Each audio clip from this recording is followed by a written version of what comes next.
Gotham bleeds, and the streets drink deep. It's been nearly a year since Batman vanished. After his brutal defeat at the hands of Bane, the Dark Knight disappeared from the rooftops, the alleys, the whispers. Without his shadow watching over it, Gotham has spiraled. Gangs roam freely. The GCPD is stretched thin, riddled with corruption, and slowly losing control of entire districts. Every night, sirens wail longer. Every week, more blood stains the gutters. And in the chaos, Bane has risen as the new power in Gotham's underworld. He controls the flow of venom, a dangerous alchemical compound that grants inhuman strength but rots the mind and body. His lieutenants distribute it through smuggling rings, back alley labs, and street gangs. Whole blocks are becoming flooded with venom junkies, unstable, violent, and nearly unkillable. If someone doesn't stop him soon, Bane won't just control Gotham's streets. He'll own them. Luckily, someone by the name of Godfrey Wilde has become active amidst the chaos. Godfrey's clan is ancient, older than Gotham, older than the GCPD, older even than Wayne's empire. Founded during the Third Crusade, the Order of St. Dimas is a secretive brotherhood sworn to purge the wicked and uphold divine justice. For centuries, they've operated from the shadows, believing Gotham is a cursed city, one that must be guided by fire, steel, and even blood if necessary. His chapter is led by Brother Elias Kane, an aging zealot who believes Gotham's current chaos marks the prophecy of cleansing. To the Order, Bane represents not just a criminal threat, but a demonic scourge, a man defiling his body with forbidden alchemy, spreading corruption through poison and wielding violence to enslave the weak. For Godfrey, his purpose is clear. Where the bat has fallen, we shall rise, purge the city, deliver justice, restore order. However, whispers within the Order speak of something darker, a schism. Some brothers believe the prophecy demands Gotham's destruction, not its salvation. Whether Godfrey will obey his masters or forge his own path will shape the fate of the Order and the city itself. However, on the more procedural side of the law, the GCPD isn't what it used to be. Once it was Gotham's last shield between chaos and control. Now, half the force works for someone else. Some answer to Black Mask and his crime syndicate, others are on Falcone's payroll, and more than a few secretly serve Bane himself. Detective Harvey Bullock told Officer Caitlin Michaels on her first week, "You're gonna have to pick a side sooner or later. Clean cops don't last in this city." But Caitlin hasn't picked. She refused to become one of the dirty ones, even as the pressure mounts. Her superiors tell her to look the other way on venom shipments. Partners misplace evidence. Some days it feels like the entire department wants her to bend or break.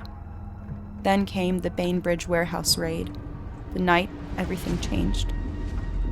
2 weeks ago, a venom shipment hit the Narrows, triggering a gang war between Bane's enforcers and Black Mask's men. Explosions hit the skyline. Civilians screamed. GCPD officers were ordered to stand down. Caitlin Michaels ignored that order.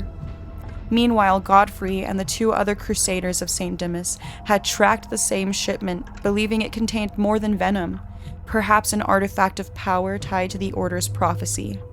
They both arrived at the scene from different worlds. Caitlin, a cop fighting to protect her city without losing her soul, and Godfrey, a crusader wielding divine judgment, ready to burn corruption to ash. In the crossfire, they were forced to fight side by side to survive a wave of venom-fueled gangsters. Since that night, they've run into each other again and again, following different leads, but always circling the same shadow: Bane. Bane's venom labs are spreading faster than the GCPD can track. Rumors say he's testing a new strain of venom, one stronger than anything before. Whole blocks are on edge, waiting for the next breakout. Caitlin has been ordered to back off, but she knows that if she does, Bane wins. Godfrey is receiving visions from the Order's prophets, warning him of a greater evil beneath Gotham's streets, something Bane might unknowingly waken. They don't trust each other fully, but Gotham doesn't give them a choice. One night, as a rainy haze blanketed the city of darkness, Godfrey slips past the doors of the 3rd Precinct, boots silent against the cold tile. He looks forward to see the glow of Officer Michael's desk lamp down the hall. A tired clerk shuffles papers noisily to his left, and a security camera sweeps lazily to his right. He moves like a shadow. Every step is deliberate, every breath measured. He times his movements perfectly between the camera's slow sweeps, ducking behind filing cabinets as a weary officer strolls past with a cup of stale coffee. He reaches Officer Michael's office door, hand hovering over the handle, and pauses as a distant footsteps echo the hall. Officer Michael's dim desk lamp casts long shadows across the stacks of Venom case files scattered before her. The evidence is a mess. Fragments of reports, conflicting testimonies, and half-redacted lab results. Somewhere in this chaos is the thread that ties Bane to the shipments flooding Gotham's streets. She takes a long, deep breath, focuses, and starts trying to piece together the puzzle. Until, that is, she hears the faint pattern of rugged breathing outside of her office door. Slowly, leaning up out of her chair, Caitlin grabs a hold of her gun and creeps slowly up to the door. Anticipating someone ill-intentioned, she raises her firearm, hands quivering slightly and a quick breath escaping her. The doorknob twists and rattles ever so quietly, before all at once a large, hulking figure floods into the room. Godfrey! Why can't you just walk in like a normal person? Or, I don't know, knock? Caitlin exhales annoyed. Sorry, I'm not exactly the, formal type, if you can't already tell. Oh yeah, I can tell. Why are you here? I've got reason to believe that the clan may have located the place of Bane's next shipment, and the time. How could your so-called brotherhood have possibly gotten their hands on that kind of information? And how do you know if it's even legitimate and not just more rumors meant to lead the cops astray? Brother Elias had a vision last night. Here we go. All right, I know how you feel about the visions and the prophecies and nearly everything having to do with the clan. But think, Officer Michaels, has any of it ever been wrong before? Have I ever handed you a false lead or led you down the wrong path?